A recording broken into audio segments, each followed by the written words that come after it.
Serhat Şehrivan, eteği Van Gölü, yanında Sübhan.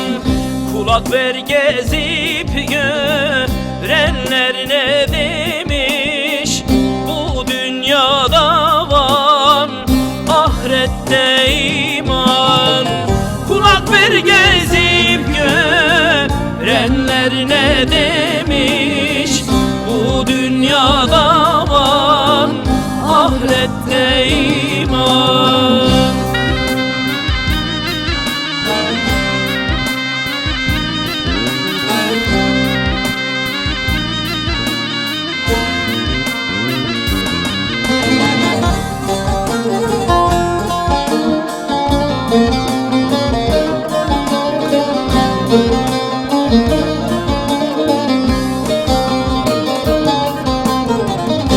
Turkuaz mavili güzel Van Gölü, misafirperverdir insanı eli.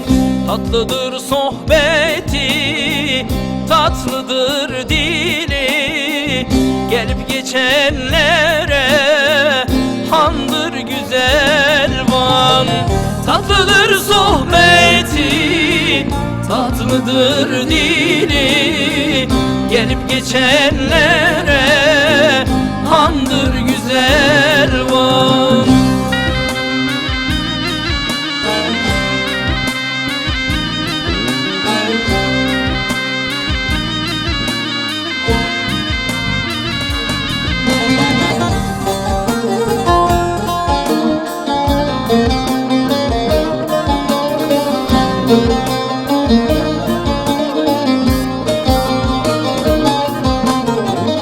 Dört mevsim güzeldir, bitmez güneşi, tarih sayfasında bulunmaz eşi.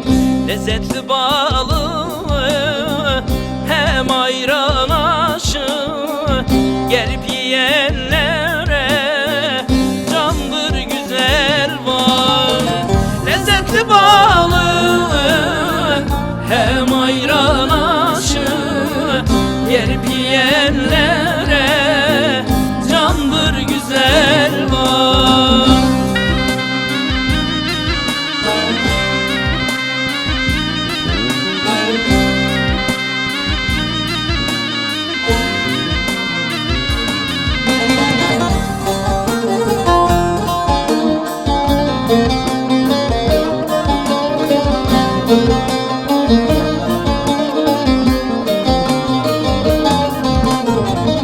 Badem çiçek açar ak damarımda, buram buram tarih dört bir yanımda. Eşsizdir kalesi Anadolu'da, yüreğimde yerin vardır güzel Van. Eşsizdir kalesi Anadolu